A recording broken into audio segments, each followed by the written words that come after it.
Boa noite, boa tarde, bom dia a todos que estão assistindo este canal. Estamos finalizando a carta aos Hebreus, finalizando o capítulo 13.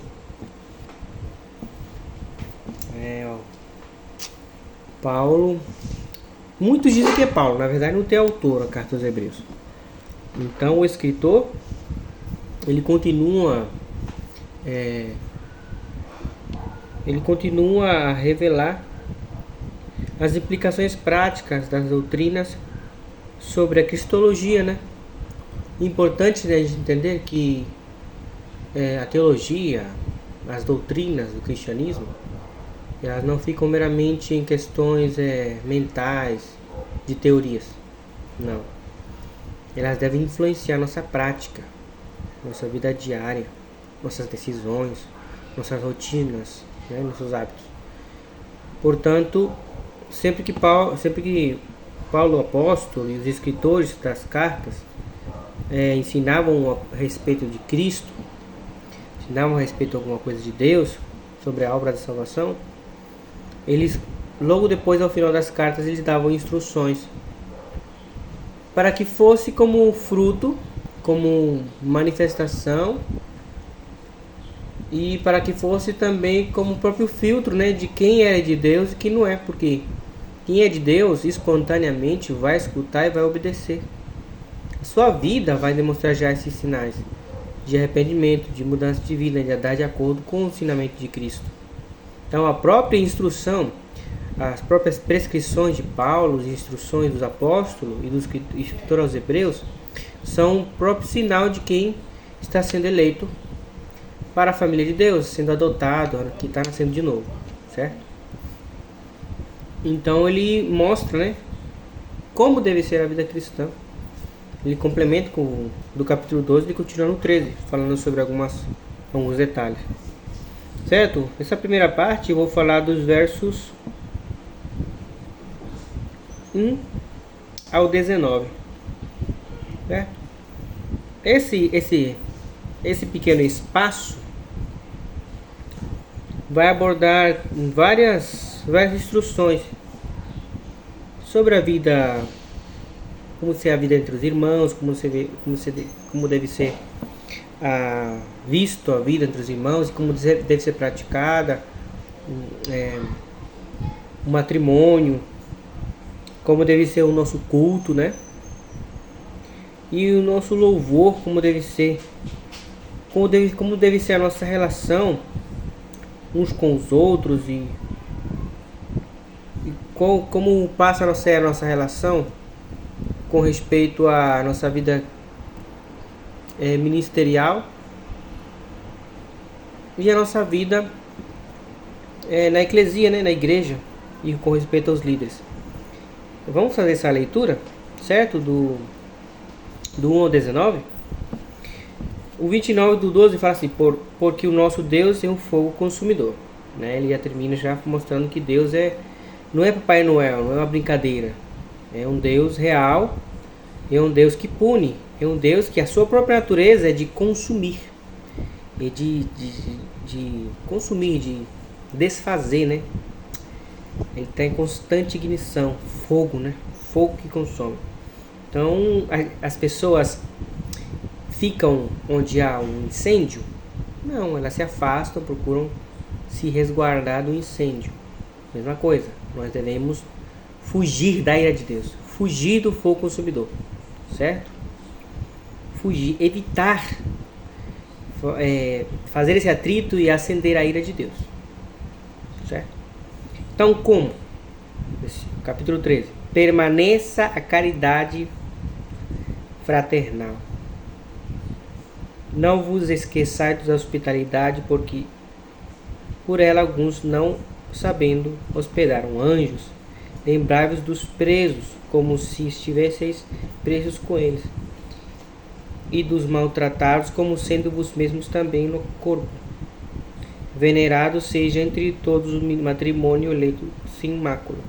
Porém, aos que se dão à prostituição e ao adultério, Deus os julgará. Seja o vosso costume sem avareza, contentando-vos com o que tendes, porque ele disse: não te deixarei nem te desampararei. E assim confiança ousemos dizer: o Senhor é o meu ajudador, e não temerei o que me possa fazer um homem. Lembrai-vos dos vossos líderes e pastores que vos falaram da palavra de Deus, a fé vos quais imitai, atentando para a sua maneira de viver. Jesus Cristo é o mesmo ontem, hoje e eternamente. Não vos deixeis levar ao redor por doutrinas várias, estranhas, porque bom é o que o coração se fortifique com graça, e não com manjares que de nada aproveitam aos que nele se entregam. Temos um altar que não tem direito a comer os que servem no tabernáculo, porque os corpos dos animais cujo sangue é, pelo pecado, trazido pelo sumo sacerdote para o santuário, são queimados fora da cidade do arraial. E por isso também Jesus, para santificar o povo, pelo seu próprio sangue, padeceu fora da porta. Saiamos, pois, seguindo ele, para fora do arraial, levando o seu vitupério. Porque não temos aqui cidade permanente, mas buscamos a futura. Portanto, ofereçamos sempre por ele Deus sacrifício de louvor, isto de fruto de lábios que confessam o seu nome. E não vos esqueçais da beneficência e a comunicação, porque tais sacrifícios Deus se agrada.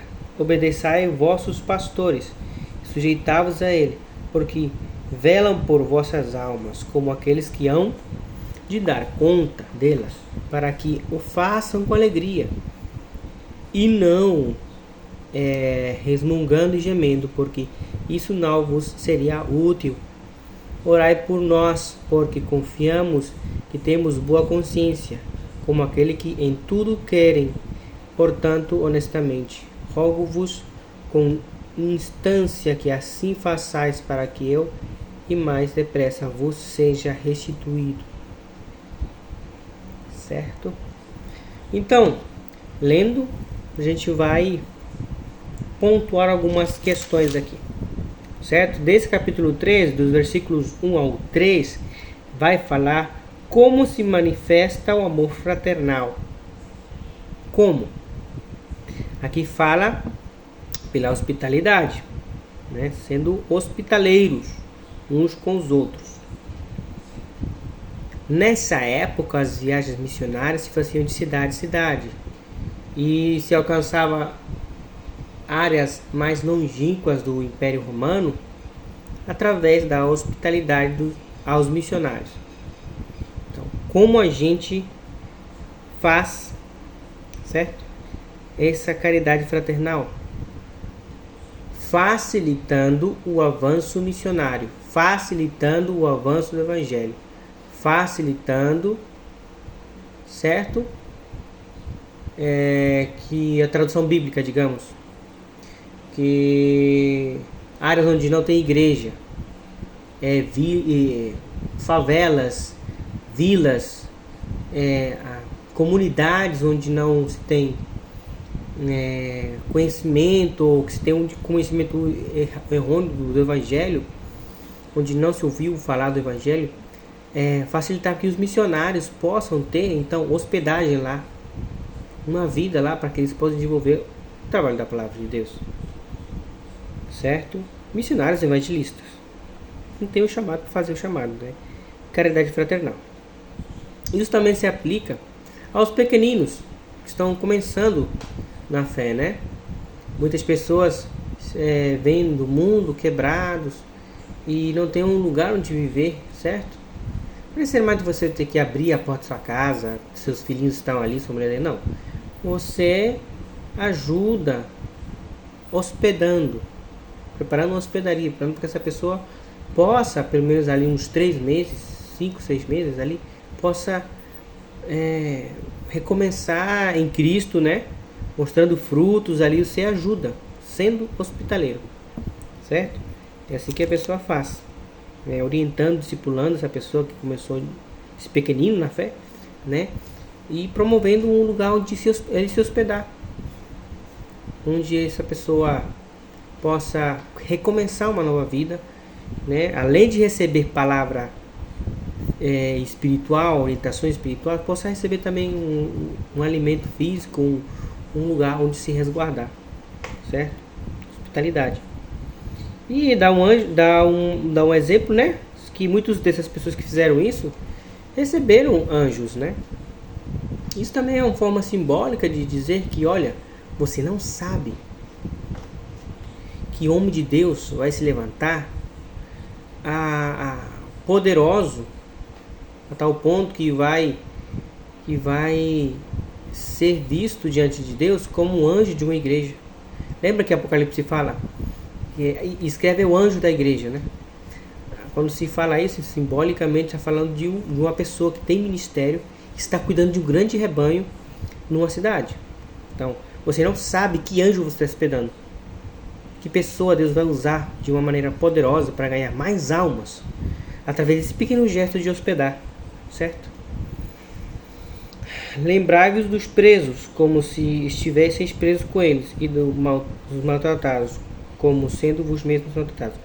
Nos países da janela 1040, é um espaço do mapa mundi que ali é proibido pregar o evangelho, né? E nessa janela 1040, muitas pessoas que fazem cultos subterrâneos e cultos em apartamentos, muitas pessoas que fazem cultos e batismos e vivem o cristianismo de forma oculta e pregam o evangelho de forma ilícita, porque é ilícito nesses países. Essas pessoas, muitos são descobertos, muitos são perseguidos e levados à prisão, açoitados, maltratados e oprimidos por causa das leis desse país, né, que não permitem a livre expressão da fé, nem o proselitismo, né? Então, passam a ser maltratados. Então, nós que vivemos nesse outro mundo do Ocidente, nesse outro mundo ocidental que é livre, né? Para nós essa ideia é rara, é de outro mundo, né? Não entender como uma pessoa é privada de manifestar sua fé e do proselitismo, né? Então, às vezes a gente se esquece, muitas vezes a gente se esquece desses perseguidos irmãos. Quando fala de pessoas que estão presos, fala de pequeninos em Cristo, de irmãos que se converteram nessas situações aí desses países e foram perseguidos seja por terroristas, extremistas, seja por a população, seja pelo próprio governo, ou ciúmes religiosos, sei lá, mas a gente esquece de orar por eles. Então, a partir daqui a gente tem que ter uma lista de oração, pelo menos por missionários, né? Fazer uma lista de missionários que estão na janela 1040 e orar por eles, orar pelo trabalho deles, orar pelos irmãos, pelos frutos que se manifestaram ali, estão sendo oprimidos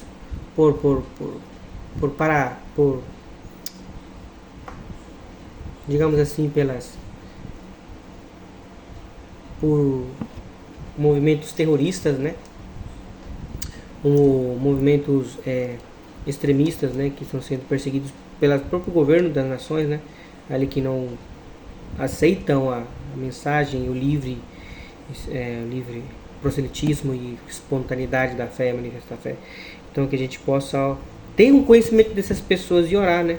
Esse que é a caridade, se manifesta corretamente, certo? Do verso 4 fala sobre o perigo da imoralidade sexual, né?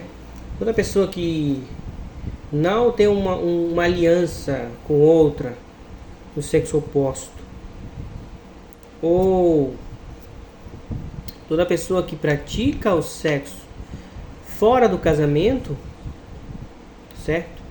Isso é bem patente. Toda pessoa que pratica o sexo fora do casamento, fora da aliança do casamento que Deus determinou, está na prática de porneia e de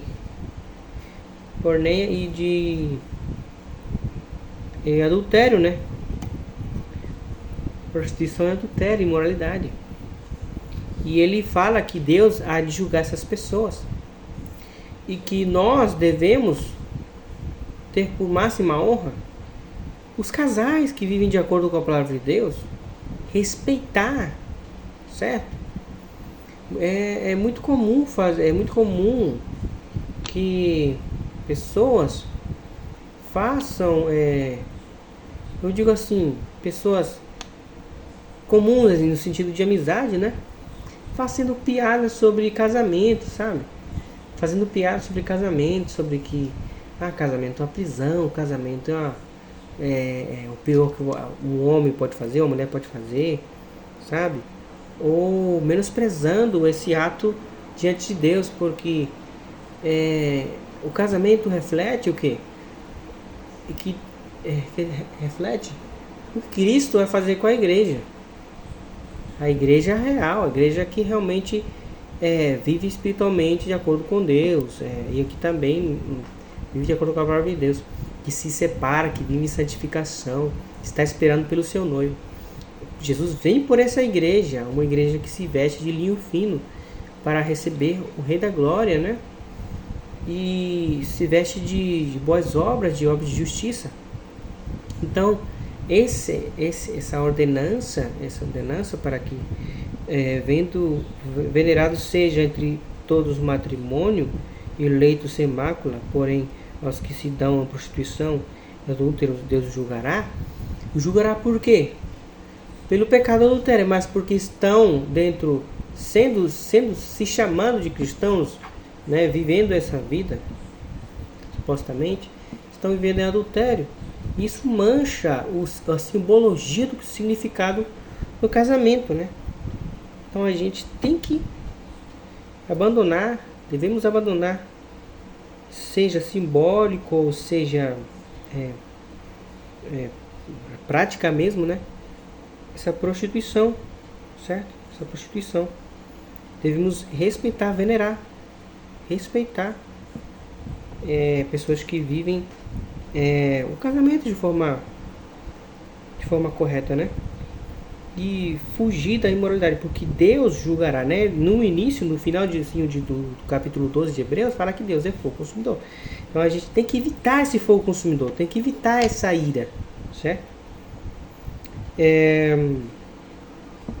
Dos versículos 5 ao 7 vão falar sobre a avareza.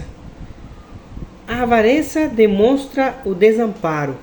Quando um cristão, uma pessoa que se diz cristã, quando uma pessoa que se diz seguidor de Cristo, filho de Deus, e demonstra a avareza, ela está mostrando uma falta de fé. Ela está mostrando simultaneamente que ela está dizendo para o mundo e para Deus que ela se sente desamparada. Por isso que ela precisa ter tudo para ela. Precisa sempre tirar uma ganância excessiva. Precisa sempre colocar os preços altos. Precisa sempre colocar vantagem em tudo. Vantagem exagerada. Sabe? Presta dinheiro e os juros altíssimos. Sabe? E isso, na linguagem espiritual para Deus, demonstra que você está desamparado, que você não tem pai nem mãe espiritual. No sentido Deus Pai e os seus filhos adotados, né? Então, por que eu falo isso? Porque assim, seja o vosso costume sem avareza, contentando-vos com o que tendes, porque ele disse, não te deixarei, nem te desampararei. É assim como confiança, ousemos dizer, o Senhor é meu ajudador. Não temerei o que me possa fazer um homem. Né? E o 7 fala, lembrai-vos dos vossos pastores, que vos falaram a palavra de Deus, a fé, os quais imitam, atentando para a sua maneira de viver. Certo? Ele fala também, ora, como vocês também mostram que não estão desamparados, quando vocês amparam os pequeninos que cuidam de vocês e que dão exemplo, certo? Muita gente diz, eu dou dízimo, muita gente diz, dízimo não, eu dou oferta, eu ajudo os pastores, tá, mas quais pastores? Os que velam por você? Os que te visitam, os que oram por você? Os que se importam contigo? Os que quando você liga, eles têm tempo separado para conversar contigo? Os que se debruçam no discipulado e no aconselhamento familiar e matrimonial? Ou aqueles que só aparecem de vez em quando só para se amostrar? Hein? Ou aqueles que não dão exemplos? Você ajuda justamente o pastor, que é imoral, que foi pego em adultério, que foi pego em corrupção, roubando as ofertas, as contribuições dos irmãos. Você continua contumaz, crendo que essa pessoa, que já demonstrou várias vezes que errou, que supostamente diz que se arrependeu, mas continua no erro, a essa pessoa você ajuda, que se diz pastor. Então, uma coisa provoca a outra, certo? Então ele fala aqui, ó, lembrai-vos dos vossos pastores. Quais? Que falaram da palavra de Deus, a fé dos quais imitam, atentando para a sua maneira de viver. A fé correta, uma fé. O pastor se comporta moralmente e eticamente correto. Tá, mas o que ele ensina? Tá conforme as escrituras? Plenamente? Ou ele acredita que o Cristo que ele prega não é o Cristo das escrituras? O Deus que ele prega não é o Deus das escrituras? As doutrinas que ele prega não são a doutrina das escrituras. São tudo distorcido. Tudo estranho, tudo distorcido, tudo sem fé, sem esperança. Um Cristo totalmente que não é o Cristo das escrituras. Que não salva. Que te deixa mais confuso que tudo. É esse pastor que você está ajudando? Não.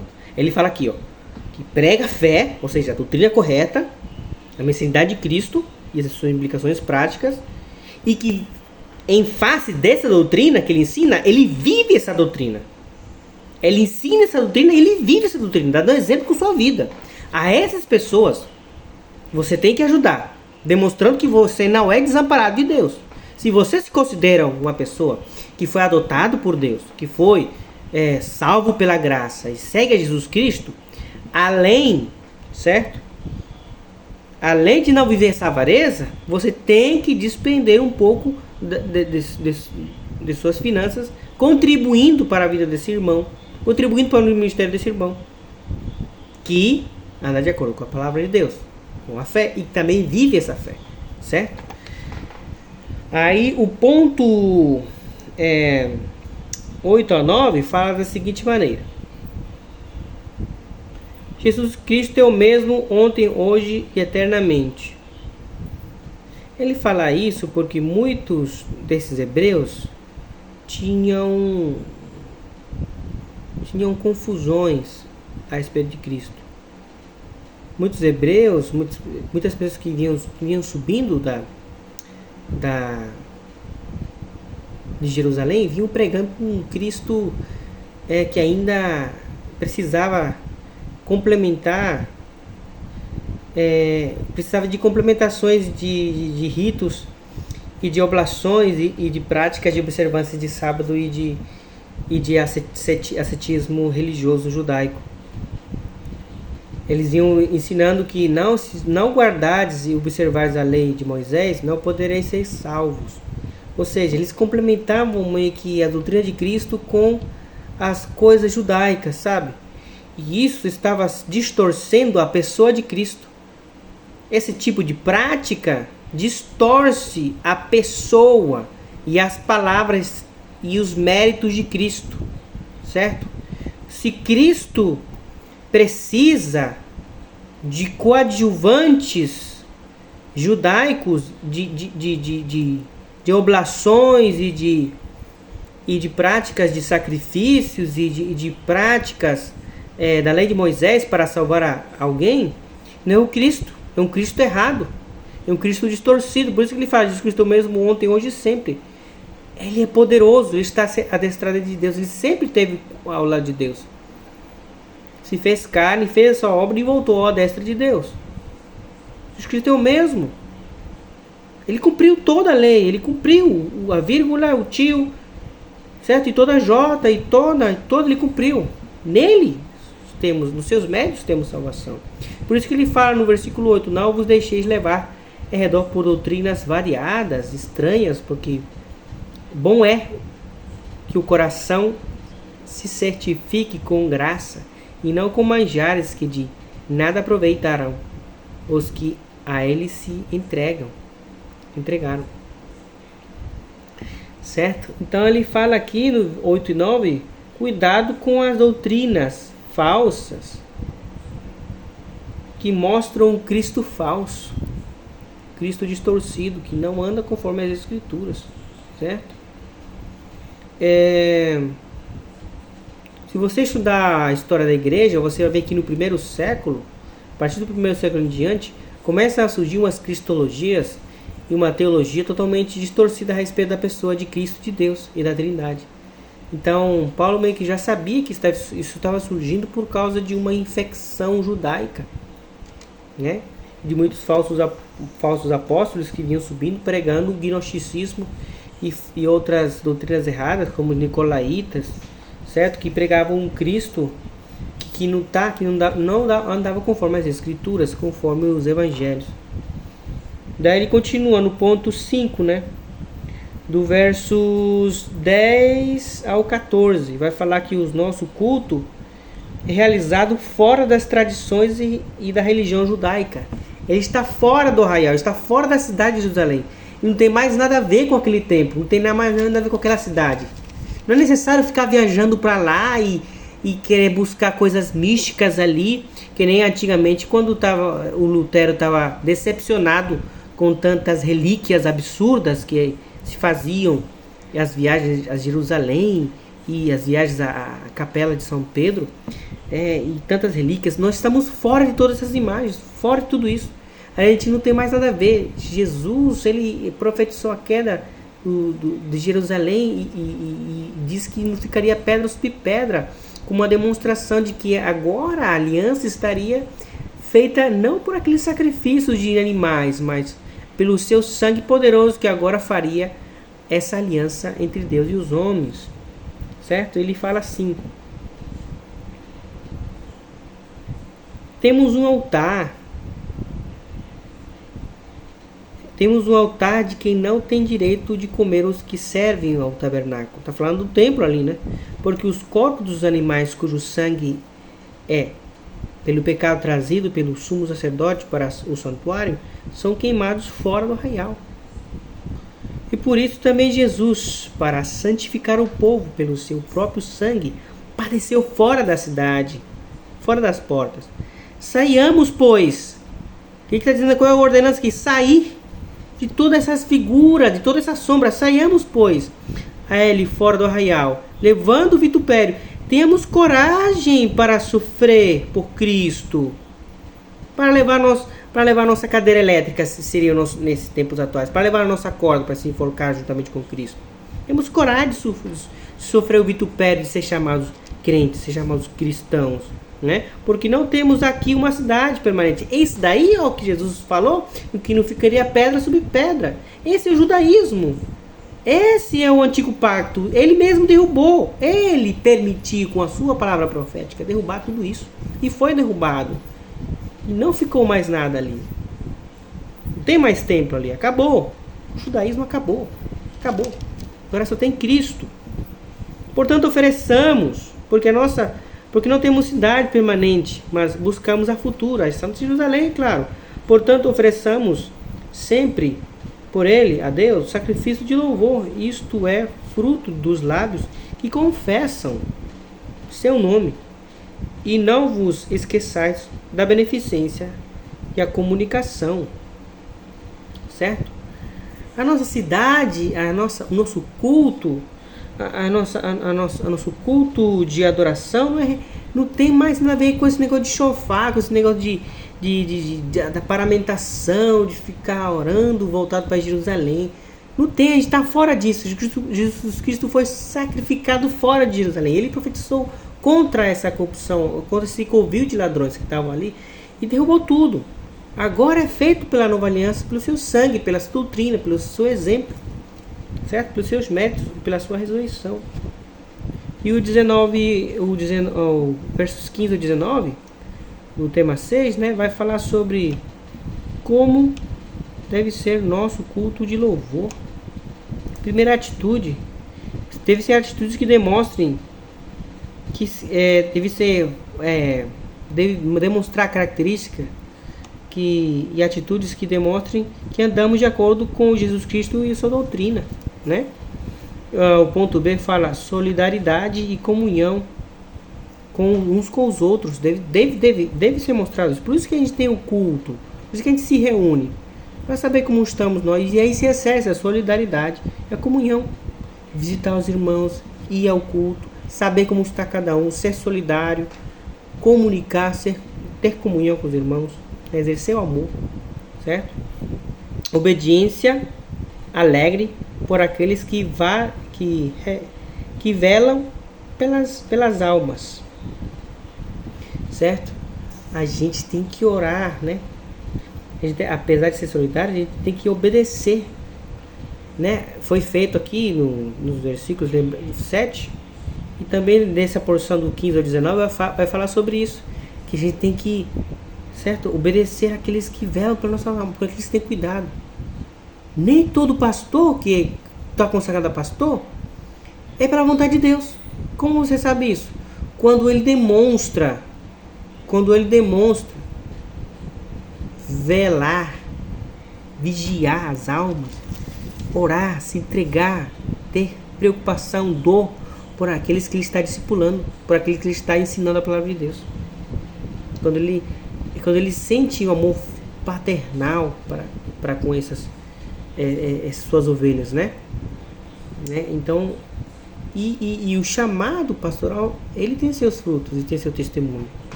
Então, quem não está demonstrando esse chamado, falsos profetas, por exemplo, falsos mestres, eles não demonstram isso em nossas vidas. Vivem de forma egoísta, avarenta, voltados para objetivos do mundo e não para as coisas espirituais de Deus, certo? Envoltos em pecados e em muitas coisas banais também. Só que quando a gente vê esses frutos de chamado, de comunhão, nós devemos então demonstrar obediência a essas pessoas.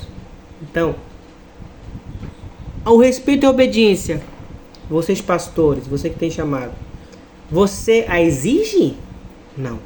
Você a ganha pela obediência de demonstrar frutos a Deus, a doutrina, demonstrar frutos de que o seu ensinamento está de acordo com a sua vida. Quando você demonstra essa harmonia entre a sua vida e aquilo que Cristo ensina, e aquilo que você prega, pronto, naturalmente as pessoas vão lhe respeitar. Então, aqui, obediência por aqueles que velam pelas vossas almas. E orar pelos missionários, né? A gente tem que orar pelos missionários. Se informar como estão as missões, a tradução bíblica, como estão os irmãos que estão sendo perseguidos, como orar por eles, qual é a pressão que eles precisam. A gente tem que sentir a dor também deles, para a gente crescer em fé e obediência. Por enquanto, essa é a primeira parte. Deus abençoe, em nome de Jesus. Oramos, Senhor, para que a gente possa viver realmente essas instruções, viver amor fraternal, de acordo com essas instruções de Hebreus 13, Senhor Deus. Vendo a caridade, vendo hospedaria, sendo hospitaleiros, vendo a pureza sexual, vivendo, Senhor Deus, em nome de Jesus, afastados dos falsos mestres, entendendo que não temos mais nada a ver com o judaísmo, nem com o antigo pacto, e que aquilo foi sombra, que aquilo foi apenas um sinal histórico de que Cristo é o nosso Cristo, que agora vivemos pelo novo pacto. Discernimento para viver de acordo com aquilo que se prega, com aquilo que se ensina, de aquele discernimento para viver harmoniosamente, demonstrando frutos de acordo com o que implica ser seguidor de Cristo e as doutrinas de Cristo. Em nome de Jesus te agradecemos, Pai. Amém.